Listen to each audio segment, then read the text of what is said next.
ఎందుకు పాగలగాడైండు ఈటెల రాజేందర్ అంటే బీజేపీలో ఏదో ఎక్స్పెక్టేషన్స్ చాలా ఉన్నట్టున్నాయి ఈయనకి. సెంట్రల్ మినిస్టర్ కావాలనో, ఆ పార్టీకి ప్రెసిడెంట్ కావాలనో ఎక్స్పెక్టేషన్స్ చాలా ఉన్నాయి.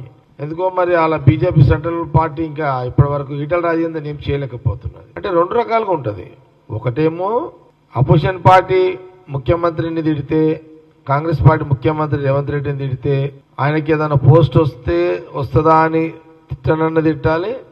లేకపోతే ఆయనకి ఏం రాకపోయేసరికి పాగలగాడిగా అయిపోయి ఇట్లా నోటికి ఏది వస్తుంది మాట్లాడుతున్నట్టుగానే కనబడుతున్నది. రెండు రకాలు కనబడుతున్నది. నువ్వు 2 సార్లు నోరు జారినావు ఈటెల రాజేందర్. నా కొడుకు ఏంద్రది ఏం మాటలు అవి?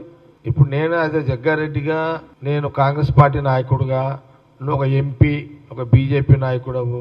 అందుకే నేను ముందే చాలా క్లియర్గా చెప్పిన, ఈటెల రాజేందర్ సబ్జెక్టు మీదకేం ఏం మాట్లాడలే. బగర్ సబ్జెక్టులో నోటికి వచ్చినట్టు సీఎం రేవంత్ రెడ్డి గురించి, కాంగ్రెస్ పార్టీ నాయకుల గురించి నేను అదే అంటున్నా. నా కొడుకు అది ఏం మాటలు ఈటెల రాజేందర్?